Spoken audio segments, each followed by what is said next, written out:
This is the Fallen Angel Christopher Daniels, former TNA X Division champion and former TNA World Tag Team champion, and you are listening to the TNA Cross the Line podcast. Enjoy. TNA Wrestling, Cross the Line.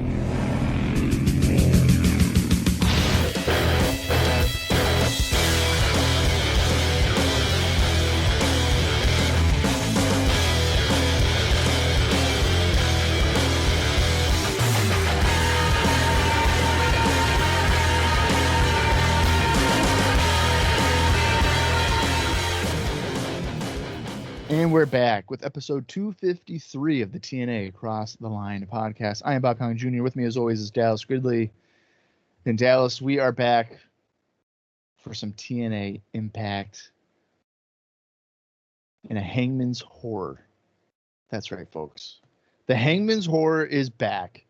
It's a match that we have not seen since August 18th, 2004. That's back in the freaking Nashville days, by the way. And that was Sanjay Dutt defeating Raven in a match that originally was supposed to be Raven versus Sabu. But that kind of fell apart. But we're back now just over 2 years later, the Hangman's Horror. I don't really remember the context of it. I think we were talking off air. It was maybe something to do with like a rope, like straps or something. I think to strap into the ropes or something like that. But yeah, so Hangman's Horror match, they have a dog collar. Usually it's attached to a chain. Could be a strap though. Chain. And you have to put it on your opponent's neck, throw them over the rope, and then incapacitate them by choking them. So it is theoretically a very violent match. Well, in some levels it's a BDSM. Correct. We also saw, this is technically the third one we're going to be seeing, because there was I forgot the name already, but we were just talking about this too off air. The Blood Gallows of Retribution Dream match against Vampiro. I think the chains were significantly longer, but it's the same concept. And I don't know who won that one. I can't remember off the top of my head, but I don't know. I'd have to go back and check. Blood Gallows of Retribution Dream match. It is on there. If you want to see it, it's NWA TNA pay-per-view number 68. And it's on their YouTube channel. Well, Raven won that match. Okay, that's what I thought, but I just didn't want to misspeak. So, I'm wondering why they brought this match back. Especially, I gotta say, in Raven's current state, he's not the healthiest he's been. And it just seems kind of random. I believe this all stems from Raven giving Abyss a high knee lift off the stage through a double stacked table covered in 2 pallets of 10,000 thumbtacks. Yep. Which was a cool visual, except the high knee lift part. And then he brought Brother Runt out of the arena after that happened. So that was 2 weeks ago. So I think my issue with the knee lift thing is probably more so how Abyss sold it, because he just jumped backwards. If he had like spun around and then fell down, I feel like the momentum of that would make more sense. I just don't think a knee lift can do any of that to you, because a knee lift to me is like the one Raven did. You hunch over, like that's what happens. Like, oh, he hit me in the stomach. You could do a high knee and hit someone in the jaw and then knock him back, but Raven ain't doing that. He could have just done like a super kick. That would have been better. He did attempt before that, like a discus clothesline, which would have been better. It was just weird.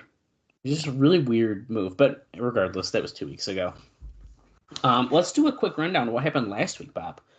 I believe last week was the public trial of Jeff Jarrett, if I remember correctly. There's a lie detector test that was kind of happening throughout the entire show. But before that, LAX, Hernandez, and Homicide. New friends of the show, by the way. They follow us on Instagram. If you guys want to follow us on Instagram, it's @CrossTheLineTNA, for the record. They defeated Kirby Mack and TJ Mack in 1 minute and 24 seconds. Apparently, Bob, according to Cage Match, that was a NWA Tag Team title match. And I didn't know that. It certainly was not announced as... Why the fuck would Kirby and TJ get a fucking title match? I don't know. Yeah, I don't know. That might be a mistake. Because, I feel like it's just the champions involved in the match. Right.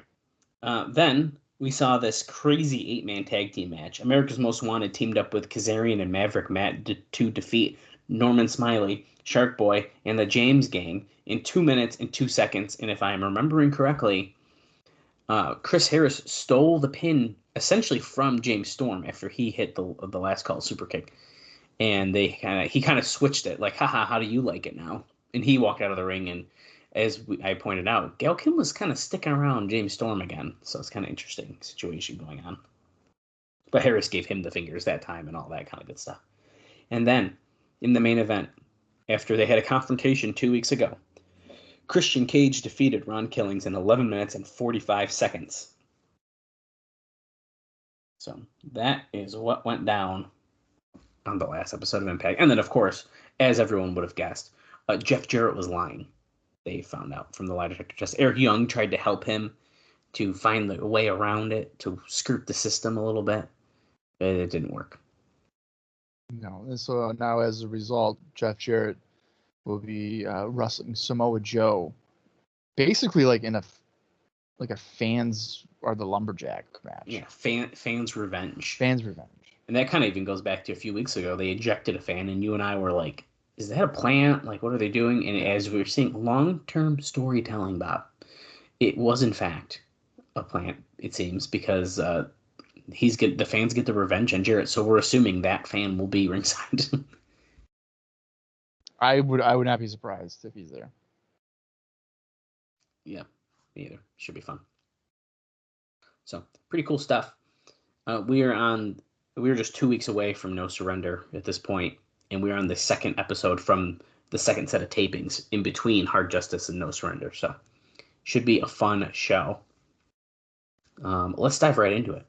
I don't have a ton of notes to kick us off, Bob, but enough to get the itch. Let's start off with some ratings talk. TNA Impact did a 0.73 in 809,000 viewers, which is down in viewers just under 20%. Males 18 to 34 were 0.99.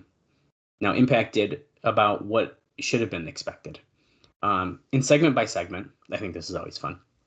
The LAX interview and squash did a 0.79, followed by a 0.70 for the 8-man tag with AMW, Bentley, Kazarian, James Gang, Smiley, Shark Boy, and some of the Jarrett Young segments. And then, of course, there was a Shane Douglas promo as well. I did forget about that. And it was like, the Naturals were kind of looking like, hey, we're going to fuck this dude up when they were looking at him behind. But it fell to a 0.68 for Christian versus Killings.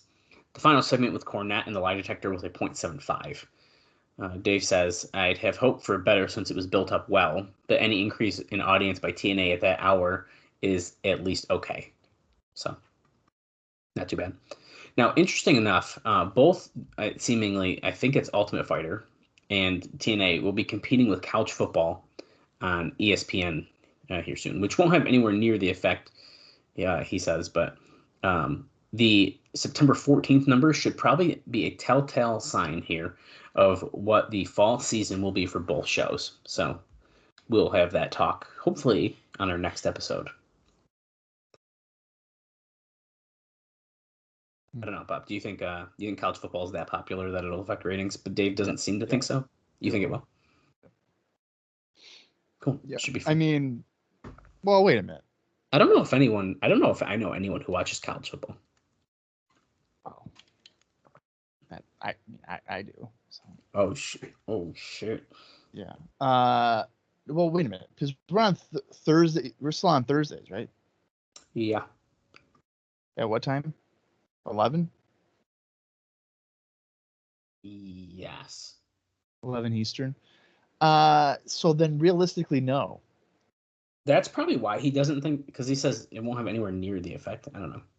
Yeah, it shouldn't, because there's not going to be a college football game on Thursdays. The NFL, I think, is having Thursday night football games at this point, but that would be 8 to 11 anyway, usually, unless it goes late. But interesting. There's no college football shouldn't play a factor. Okay. Well, we'll find out, I guess. Okay, so this is an interesting note, Bob. So recently we talked about Vampiro's promotion.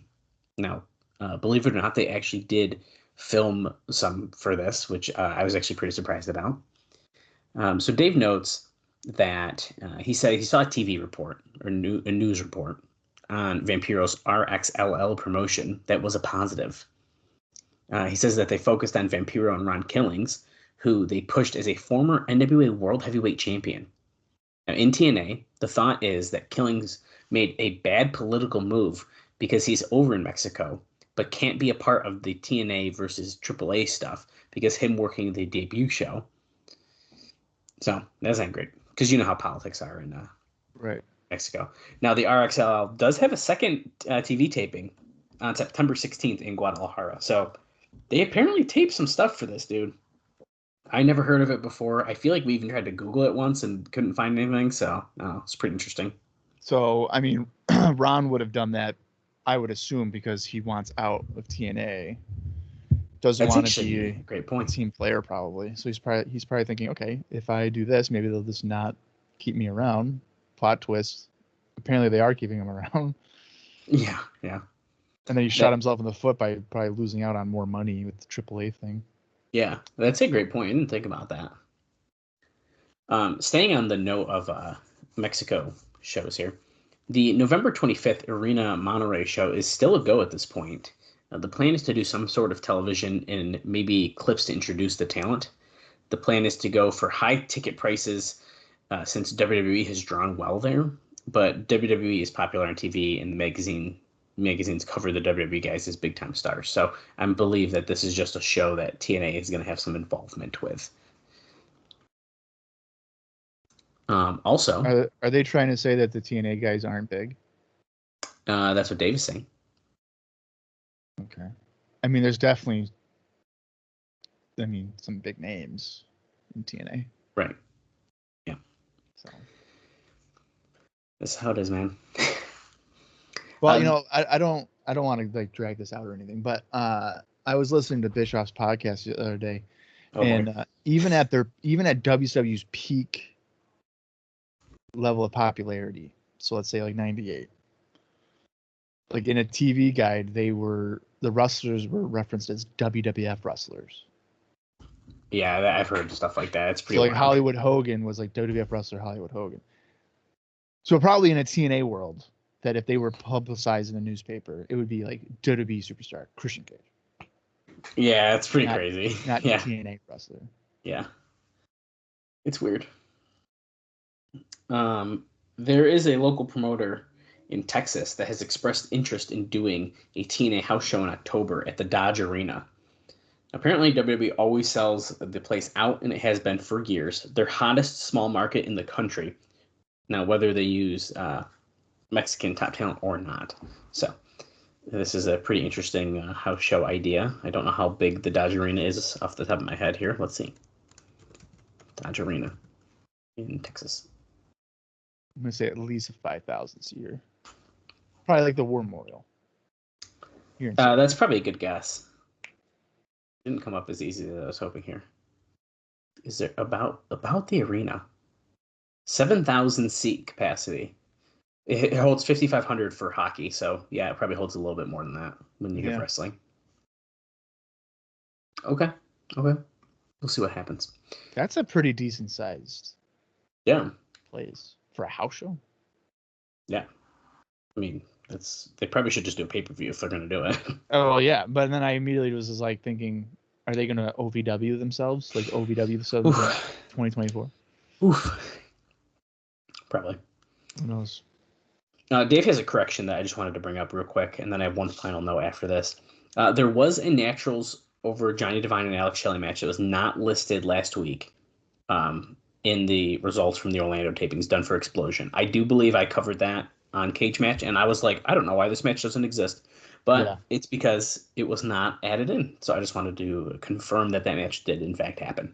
Okay, cool. And finally, my last note before we get into the show, and we got a few more in the show, including a note about Bob's favorite wrestler, Goldberg. We'll talk about that during the show. Nothing has been official on decided here. Nothing official has been decided. Jesus, I said that backwards. Regarding Jake Roberts, which I'm sure you were just dying to know about. This is crucial information. Yeah, I know. He and the company both pitched ideas. He wouldn't be a wrestler. But Thank God. Oh my God, dude! Because I remember you mentioned one of these weeks, like he was maybe trying to come in to like work. I think that might have been an early one. That might have been an earlier idea. idea. Yeah, like I think when he got driven there by Kazarian. Oh God. And I just immediately was like, okay, I saw Jake Roberts wrestle in 2010, and it was horrific. Yeah. I don't know how I would feel about seeing it in 2006. Yeah. Probably not any better. No. So he would be a manager type who would be there to play cerebral games. Now, like a lot of potential additions, his odds go up if they get a 2-hour primetime show, which has not been talked about at all of late. Now, the upside is the feeling that he's one of the most remembered of all of the 80s stars. But the downside is the 80s were a long time ago. And everyone who has given Roberts a shot in the last 15 years has lived to regret that decision. He says, and TNA has not exactly been blessed when it comes to the track record of trying to trust former stars with reputations for career-killing addictions.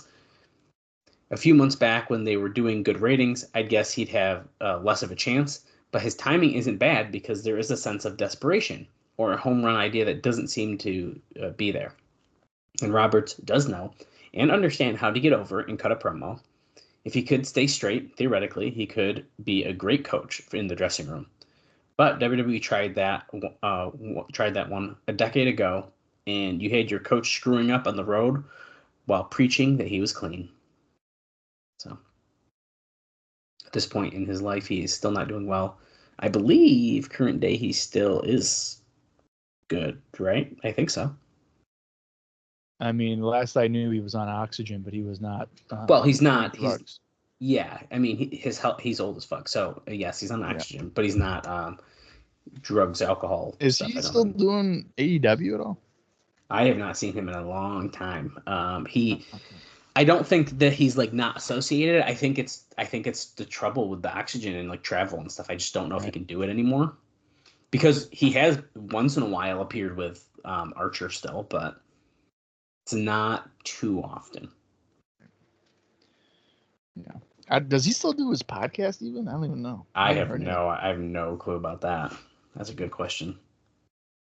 But yeah, that wraps up our notes before the show, Bob. So we are ready to get into the September 14th, 2006 episode of Impact. All right, well, let's get into it. The approximate runtime for this is 41 minutes, 49 seconds. If you want to watch along with us, head over to the TNA Plus app or find it in your own personal collection. I'm going to count down from 3. When I say play, that is when the live watch will begin. So here we go. 3, 2, 1, play.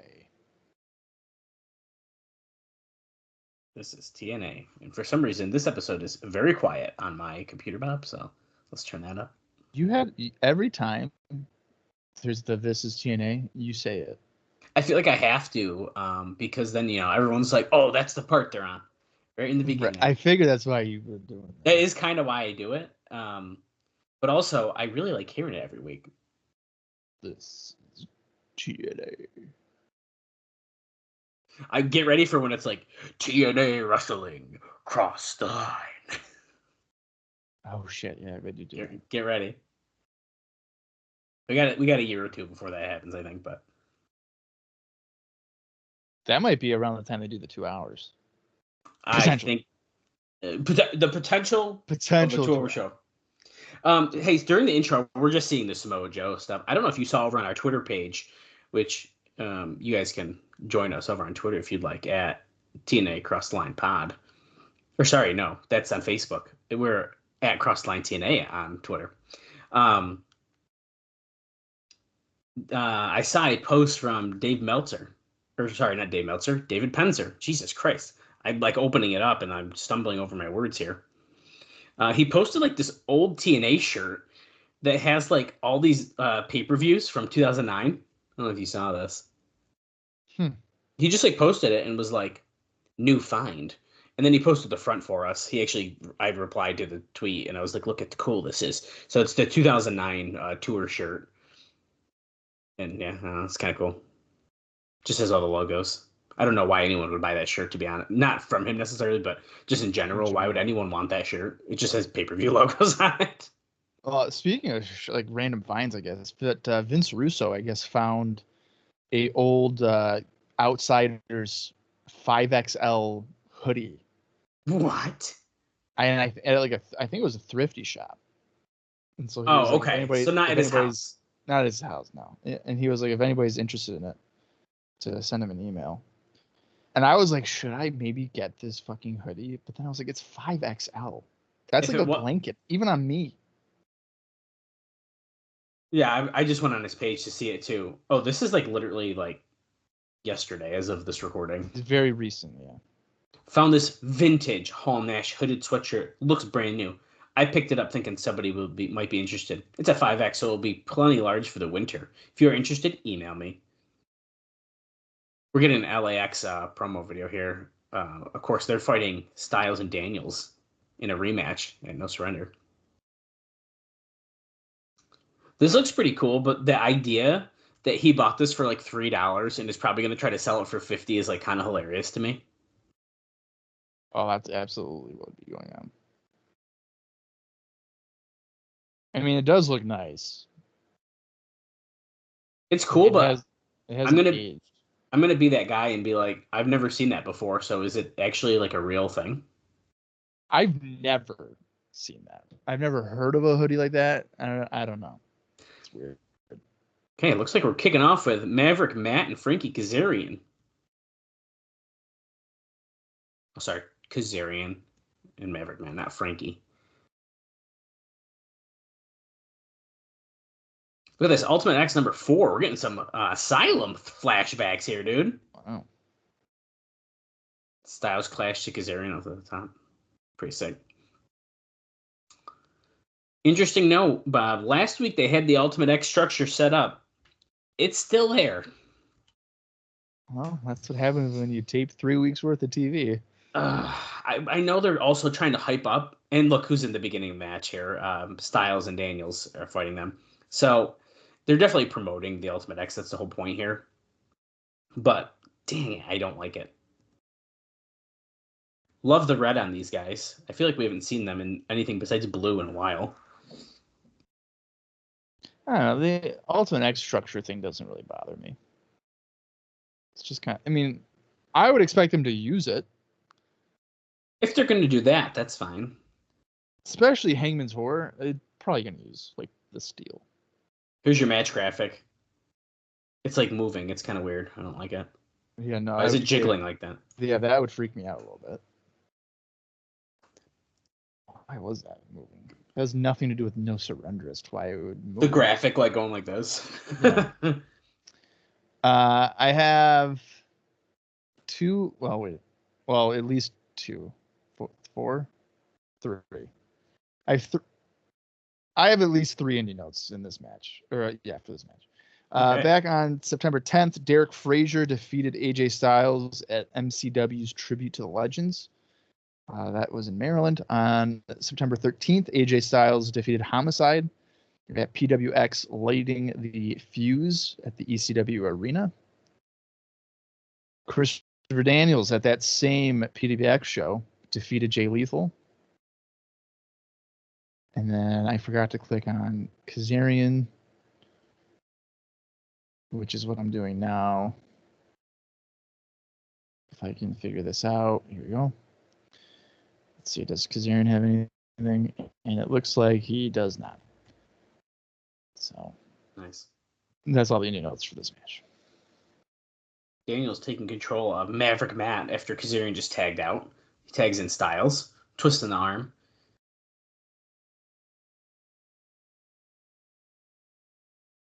I want to see an Ultimate X match live so bad, Bob, but I gotta say, in recent years, they just aren't the same as they used to be. Well, there's only so much you can do in terms of like I haven't seen that before. Yeah, but I feel like they're also just like not doing anything that you've even seen before. So I don't know. I feel like personally, I've been disappointed with Ultimate X in the past few years. Really? Yeah, maybe I'm being too critical. I don't know. Like they just Are Ultimate X matches like the new ladder match then? And on the same level? I still like ladder matches though. No, I do too.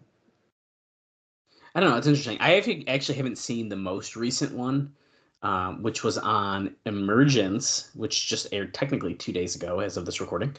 It was like a 6-man, I think, and I did not watch it live because I was playing a video game instead. Wow. Look at your priorities.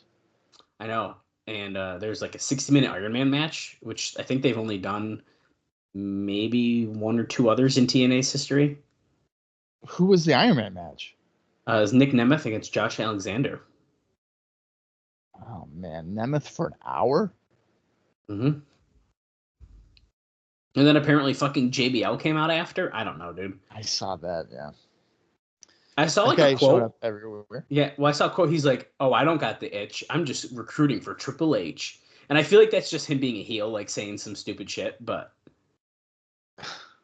because like, here's the thing, I believe that because Game Changer has some kind of relationship with WWE, and so does TNA. That's actually okay. That's fair. He also was in Mexico too. Right. He actually managed Nemeth in Triple Mania.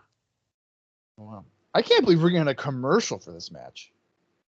It's pretty interesting. Wow. I'm really surprised that this has an ad break in it, but whatever. I'm kind of surprised this match has gone this long already, but it's fine with me because I like Kazarian and Maverick Matt. I don't think they've been getting the showcase they've deserved since Kazarian returned with his short hair. I think that to some extent Kazarian, I don't want to say he's getting punished, but I feel like they're kind of being like, hey man, you left, didn't work out, you're going to have to work your way back up. I think that's probably pretty accurate. I don't think he's won a match since he came back, if I'm remembering correctly. Yeah, I don't think so. We almost just had a weird cover situation. Kazarian went for the cover, and the slick almost counted, but he's not the legal man. And then Maverick Matt went to cover, and then Styles immediately stopped him. So it was kind of a weird situation there. But and don't forget, Bob, this week we also have Jackass, the movie 2 or whatever it is, Jackass 2, stuff all over the mat still. That's right. Jackass number 2 is the official name. There we go. Right, and then of course remember Sabin. I think it was Sabin, Dutt, and Lethal were like watching it, and then like Jalen got pissed. Yeah, Jalen was like, "What are you guys doing? Grow up."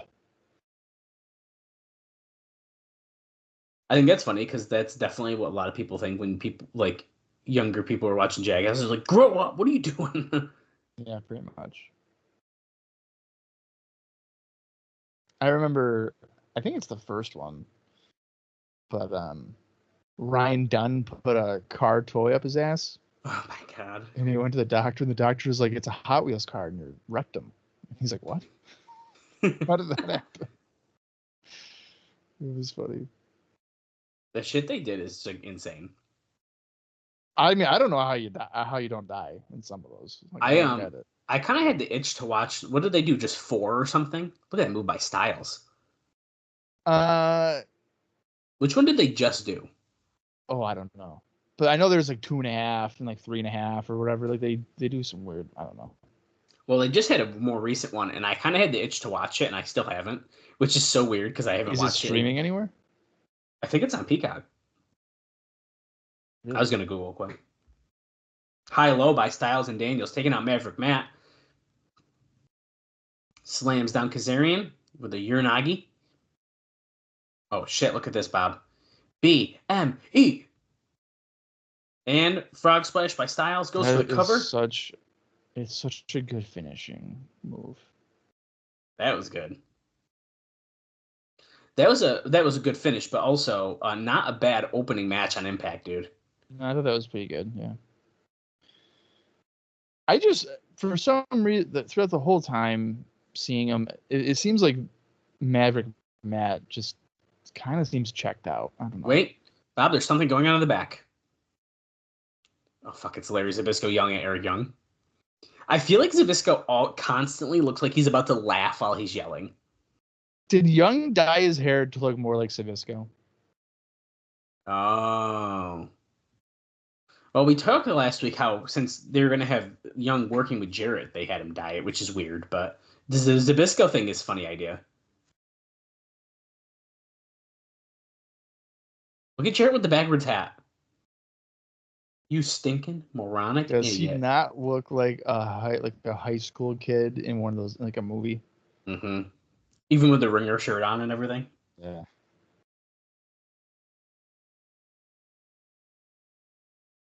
You better go find Sting. He wants Eric Young to find Sting. Find where he is training. Uh-oh. You shut up, Sabisco. Mr. Championship Committee. You think you still got the stroke? You know that I never realized that Jarrett's finisher was like the stroke because he's got stroke in the company kind of thing. Wait, what's your question? No, it's not a question. I just like how he says like Zabisco, you think you got stroke. So like his finisher is like the stroke, like I got stroke in the company. Oh, I would. I thought it was like I'm gonna give you a stroke. No. I'm gonna give you a stroke. Dude, we're having another fucking town hall tonight. Are you kidding me? Because, Cornette loves these town halls. Okay, who we got coming out here next? Oh, hell yeah. Shelley. Alex Shelley?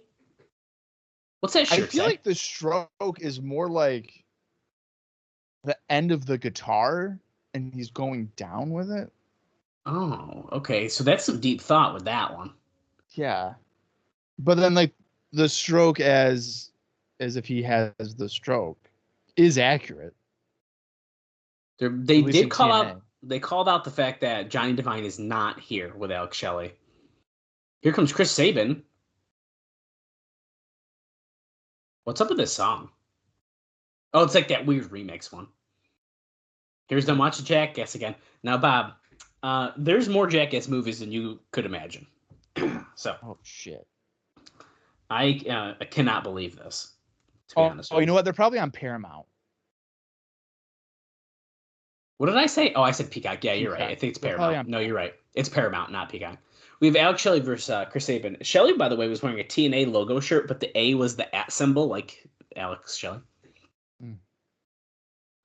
Okay, so there's the Jackass television series from 2000 to 2001. Then you have Jackass the movie in 2002, Jackass number 2, and Jackass 2.5 in 2006, 2007. Then there's a television special, JackassWorld.com, the 24-hour takeover in 2008. Here's Senshi watching from the stage. Also in 2008, there was a Presents films, so Jackass Presents, Matt Hoffman's tribute to Evel Knievel. In 2010, 2011, we had Jackass 3D and Jackass 3.5. Then 2013 and 14, Jackass Presents Bad Grandpa and Jackass Presents Bad Grandpa 0.5.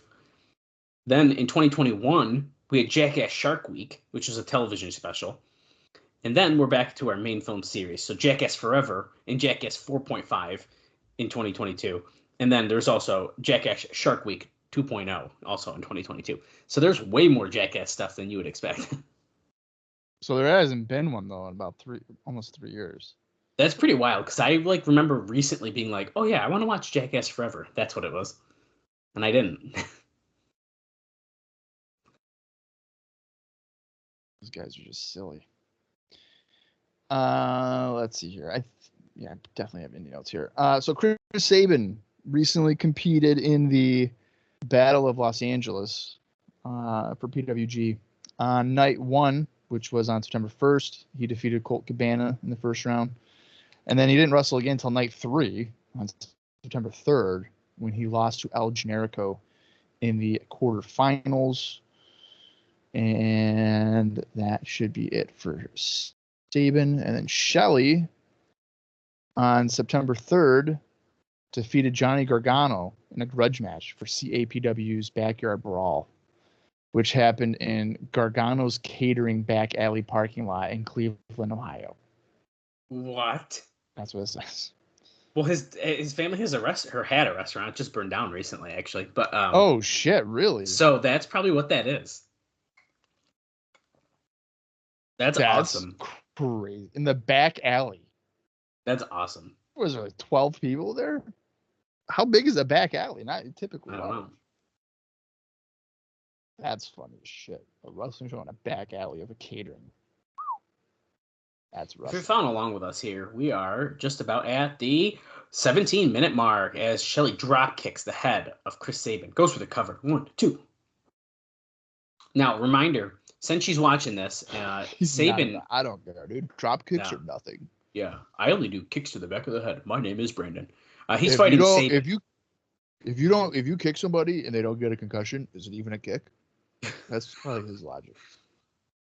Jesus. A little lion salt action. No, he missed. Bob, you want to hear a Goldberg note during this match right now? I mean, I might as well. Well, there's been nothing going on regarding Goldberg, and it may be a dead issue. Okay, so that was not a note then. That's your Goldberg. You want to hear the update on Goldberg? Yeah, there is nothing, and it probably isn't going to happen. Oh, okay. Cool.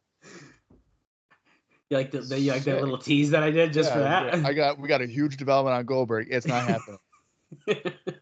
It was never happening, and it's not going to happen. Oh, massive boot by Sabin as Shelley was up in the corner there.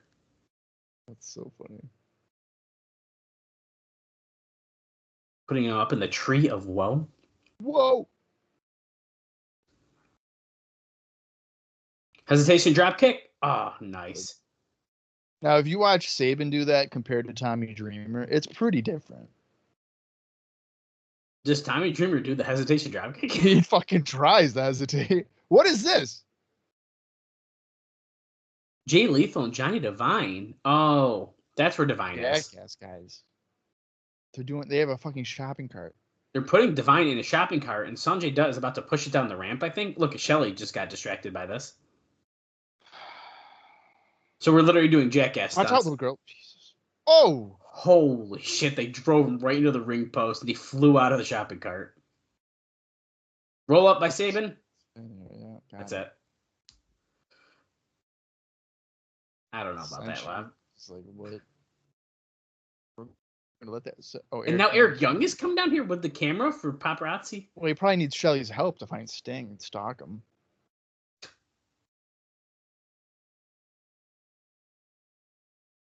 Jackass number 2 replay starring Johnny Devine. Yeah, I don't know about all that. Oh, man. I hope TNA got paid for this, like, Jackass shit, but they probably didn't because it's through Paramount. No, you always get paid for sponsor stuff like that. Do you? Yeah. Even if it's backed by the network? Oh, well, okay, that's a fair point. Because they're probably like, hey, this is our movie, and you're going to fucking plug it on the show, and you're going to deal with it. Yeah, but plugging it on the show and then, like, being forced to incorporate it into segments, I think is a different thing. Yeah. We're seeing the graphic again for the Ultimate X Tag Team title match. So this is... okay, the moving of the graphic is bugging me. Fans Revenge, Samoa Joe and Jeff Jarrett. Jeff Jarrett's graphic just doesn't move. He just turns around and that's it. You know, it's also funny that his picture, he looks like as if he thinks he's a good guy. Yeah. He's like, hey. And then Rhino and Christian Cage, of course, as well. It's shaping up to be a pretty solid card for No Surrender. Oh, I agree. Rhino looks like a chubby John Cena right there. The long hair. Okay, he did look weird. He looked like a chubby John Cena. Look at this old footage of Christian, too, even. And Ryan, what in the world? This is wild. Wait, they're like legit friends for this many years? Oh, yeah, dude. They came up in the business together. Okay, I didn't know that. I thought that was just hey, we used to work together and we're friends. No. Wow. Okay, I didn't know that. Yeah, it was him. It was Rhino, Christian, and Edge. I had no fucking idea. Wow. Something else, too. I can't remember. But yeah, they came. Rhino's not Canadian, though, is he? No, he's from Detroit. He's from Detroit. I guess it's close. It is very close. And I believe... Okay. Oh, I don't know. I know, they all came up together. I can't remember where Huh. they worked though. Very interesting. I remember Rhino and Edge doing like WCW syndication shots to get like they were down there together in like 95, 96. So all those times of me watching WCW Pro pays off. There you go. Suck Once on you that, turn on a Rhino. friend, that's the last thing you do. Christians, I'm here to build a legacy.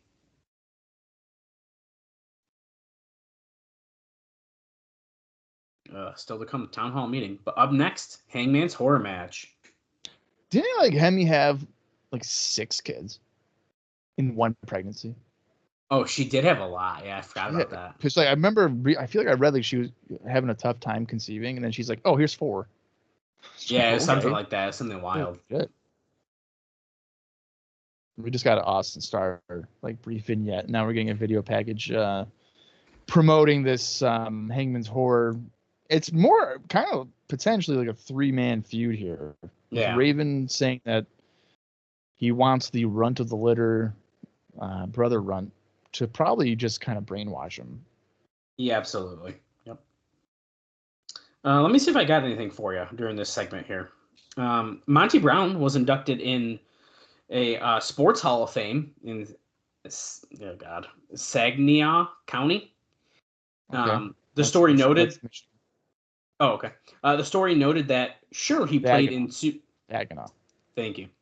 The story noted that sure he played in Super Bowls, but it wasn't until he retired from the NFL that he achieved his boyhood dream. He went to Ferris College. He finished 5th in the 1983 balloting for the Harlan Hill Trophy, the best player in the nation in Division II. Still in a Division II player, he wasn't drafted by the NFL, but played 3 seasons with the Bills and 1 season with the Patriots.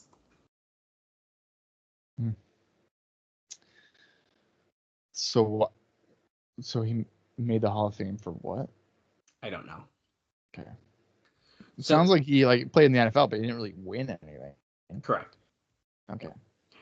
They are talking about the match right now as Abyss is coming out. There's chains with collars. You have to incapacitate your opponent. There's also handcuffs, so you can constrain your opponent easier. That's fun. All right, September 13th. I have one note here for Abyss. That same PWX lighting the fuse at the ECW Arena. Team 3D defeated Abyss and Rhino. And if you're interested in that PWX lighting the fuse, it is reviewed on WrestlingRecaps.com. Nice. Raven just fell down the stairs because Abyss met him as he was coming down the crowd and he slipped. Raven didn't even have his fucking elbow pads up on his elbows yet, dude. He wasn't even ready for the match. Bob, this was his specialty kind of match, even though the last one he lost. To Sanjay Dutt. I honestly just don't remember that. I don't remember him losing to Sanjay, so that's very interesting. I couldn't tell you how he lost, but I definitely remember the pivot to Sanjay. Oh, I remember that, yeah. Sanjay winning it. I just don't remember how he did. I watch a lot of wrestling, and we've watched 2 years of TNA since then. It's gonna be tough to remember. Oh yeah, because even at that time they were doing the weeklies and Impact, so double. I gotta say, Raven is wearing the skirt again, so Skirt Raven is superior. But he is not looking great. I hate to say it. Big Raven fan, he ain't looking great. See, I feel like he doesn't look horrible. No, I don't know, dude. Honestly, this is the thing with Raven. We saw him not long ago not wear the shirt again, and yeah, he was bigger, but it's the shirt that probably makes him look worse than he actually is. I think. Yeah. Because, yeah, he's definitely bigger than he was, 2 years ago, but he's had health issues and all that. And the bell has officially rung. We're in the ring. Didn't know it mattered, but...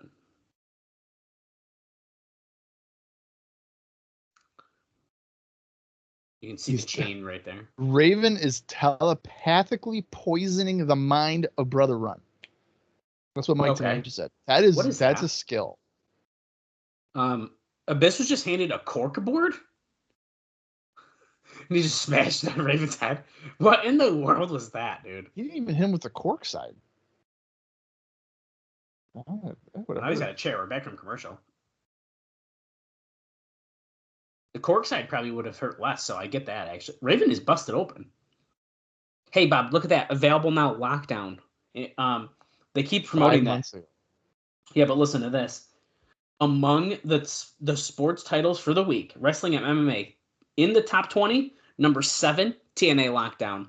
And it is noted that it is by far their best-selling DVD to date. Oh. So the pushing it is working, dude. Yeah, you know what? I would have to. Nice, well, DDT there by Raven. I would have to bet that people casually looking at DVDs, like wrestling fans, would probably just see that and be like, "Oh, absolutely, I'll get this for $10." Because well, they were no more than 15. Raven has tied 2 dog collars around the head or around the neck of Abyss. One is even in his mouth, I think. Look at that ring skirt. Did you notice that? It was double-sided. That's so interesting. Trash can lids on Abyss, who's constrained by the neck. I was grabbing the trash can. Oh, with the bottom of it, too? Ooh. There's a lot less give there. Yeah, I was just thinking the same thing. Oh, shit. He's about to put the other one. Oh, Jim Mitchell just got in the ring. Oh, my God. He's putting the dog collar around Jim Mitchell, who for some reason falls over backwards. That's funny. Oh, is he hooked to the corner? He turned his back on and Mitchell have quite the history. I think that's honestly the most interesting part. Now Raven's tied up by the neck. Low blow. Well, you know what? Didn't Raven and Abyss have a match at No Surrender last year? Although that was in July. I mean, I can't remember when exactly it was, but they did have a match. Oh shit. Dude, Raven took a boot to the chair to the face and then fell out of the ring. And here we go. Abyss is hanging Raven. You can't lunge yourself like that through the ropes when you're choked with a chain. Oh my God, he called it already. Well, he's hanging him. He looks out. He's not even putting his fingers around the chain to stop him from choking him. Nope. He's a pro. Holy shit. Well, Raven is also the type of guy that would hit somebody with a chair, and if they put their hands up, he'd hit them harder. So there's that. Runt, speaking of harder, just smacked Abyss over the head with a chair. And like when he hit it, he kind of let go, so it flew around. Yeah. Bob, you'll be glad to know. Apparently, Team 3D is said to be close to signing a new deal.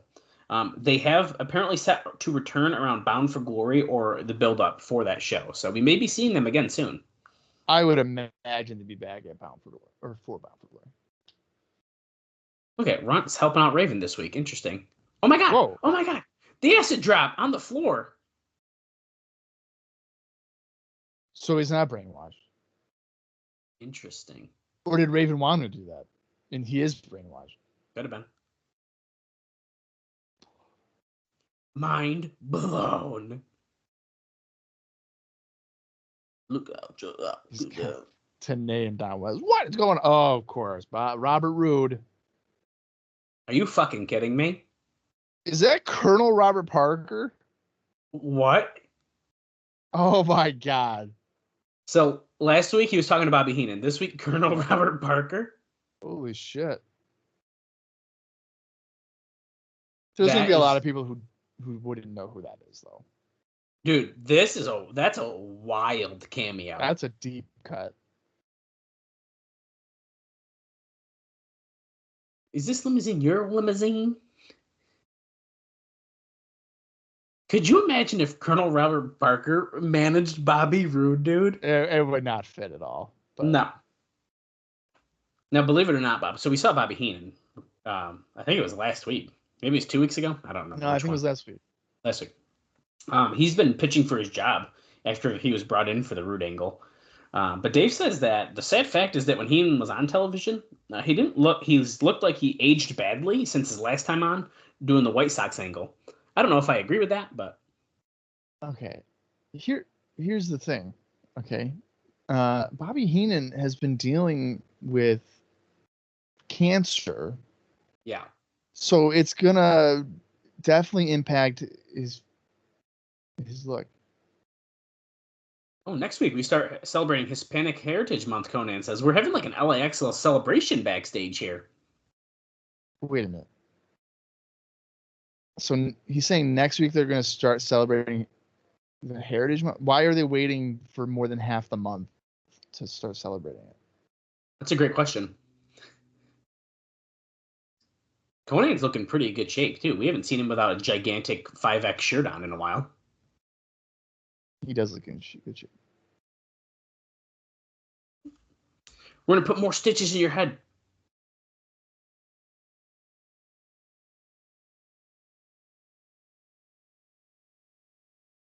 $51.50.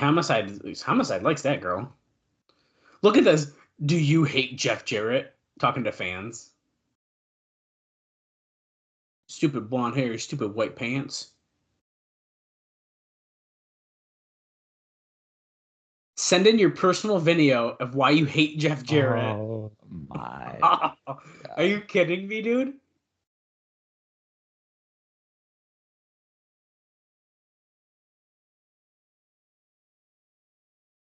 Jeez. I think every fan should have a free shot at Jeff Jarrett. Complete contest rules available at TNAWrestling.com.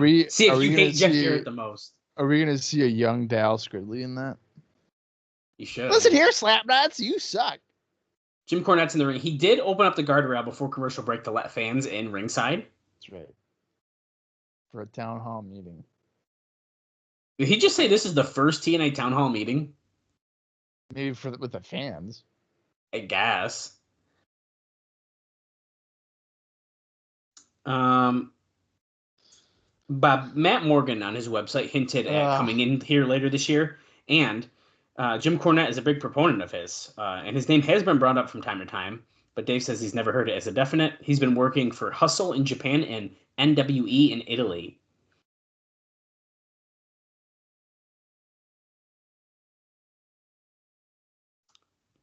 Hit the straps on the ring. No, nobody hit the ring with it. They were just doing the little pulling on them.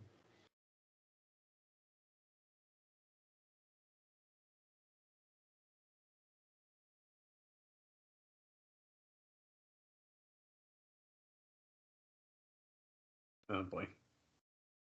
What did he just say? Crotch rocket? He said something about Jarrett falling in somewhere between Osama bin Laden and crotch rot. I think. Yeah, send your tapes. Tell us how much you hate Jeff Jarrett. Send in your tapes. Bob, as we know, he's talking about No Surrender. I'm sure he's going to mention him again in a second. He's fighting Samoa Joe. Well, apparently, listen to this. WWE recently had made a pitch to Bob Sapp, but nothing has resulted in that. But TNA was talking about Sapp as a possible opponent for Samoa Joe, but they don't think that talk got very far. Mm-hmm. I feel like they want Samoa Joe to fight an MMA boxer kind of guy, like really, really bad.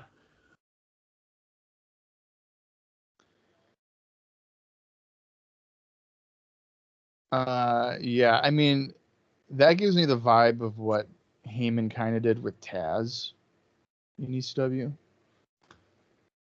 Why did he fight other people that weren't wrestlers? Yeah, because he definitely fought an MMA guy.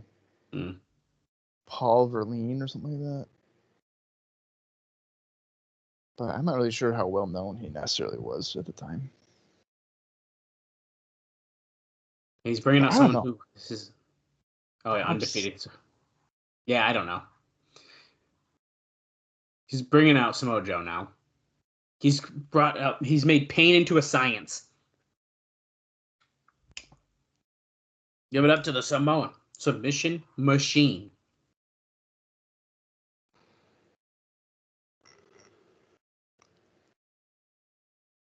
He's got a strap, dude. I know it's going to be the main event, but this is probably the match I care about less for No Surrender. Is that bad? No, I kind of feel the same way. But I know it's obviously going to go on last. Oh, it has to. Yeah. It doesn't have to do anything. Oh, right. But I think that well, I can't even say tip. I would say conventionally it would. But you know what? You got to look back at Turning Point 04. The tag title cage match went out last. That's true. In the 6-man. And that had Savage in it. So Ultimate X could go last. I've been charged with a mission, Jim Cornette. My mission is to punish you, Jeff Jarrett, for crimes against TNA. But more importantly, crimes against the fans. Here's the thing, though. He came out from the heel side again. I don't know. I don't know what to say. Joe. Joe.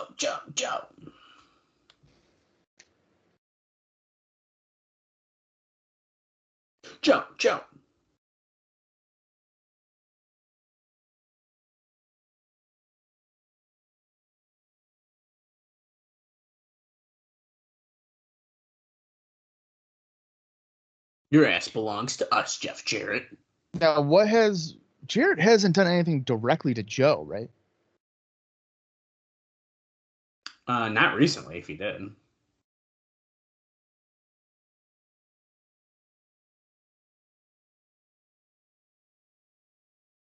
I'll own you and No Surrender.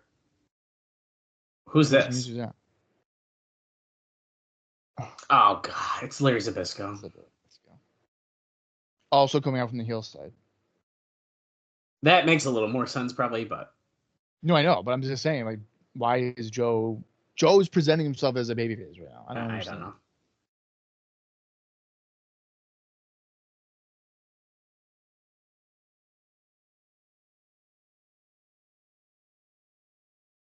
I've about had my fill of you in TNA.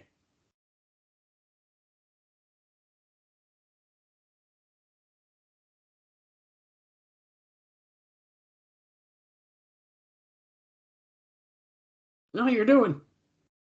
Is Joe about to choke out Zbyszko? Yeah, he is. Yep.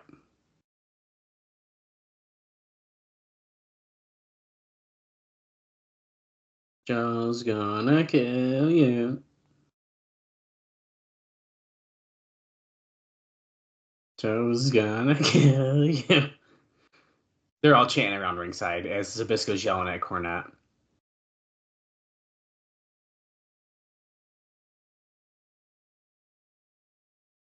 Revenge of the Nerds matchup, he calls it. Oh my god. That's funny. What are you gonna do about this mess? I ain't taking out of Jeff Jarrett on nothing except maybe this arena. Okay?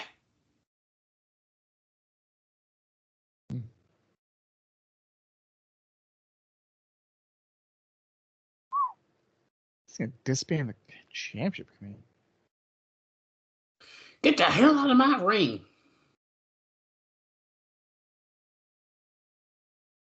Oh, who's gonna make me get the hell out of the ring? Don't challenge that, Larry.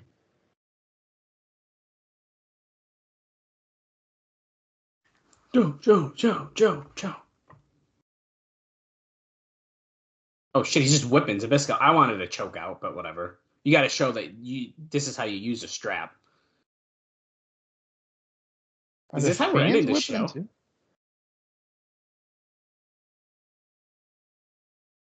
Oh yeah, the fans are hitting him. Oh, that's fucked up. Wait, Jeff Jarrett came out with a chair. Look at this lady coming up. The girl will not. Oh shit! What? Oh my god, Jarrett's whipping some girl with a belt. What the fuck? Oh my god, oh my god, Jeff Jarrett. Shit. Just Holy shit. beat the shit. Wait, I was just like, wow, this is how we're ending it. And then all of a sudden, Jeff Jarrett comes out and whips a female fan with a fucking belt after shoving her down. Holy crap. Repeatedly. Just whipping her. Holy Oh, and we go off the air. Bob, what'd you think of that episode of Impact? Not bad. I think this was an episode where I think that the matches were better than the rest of the show, which I feel like recently it's almost been the opposite, where it's like these were good segments. So I liked it. That's a thumbs up show for me, I think. Even the first two matches alone were pretty solid, even if you ignore Hangman's Horror. But that even wasn't as bad as I was expecting it to be. Yeah, that's fine. So I think this was pretty solid. I'm looking forward to our next episode for sure.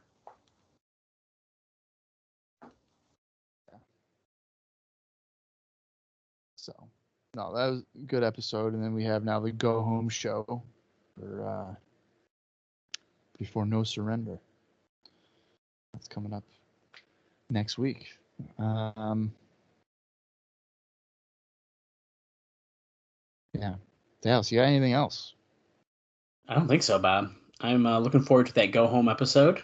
And then we're at No Surrender already, dude. We're flying. 2006 is going to be over before you know it. Yeah, you're not kidding. All right.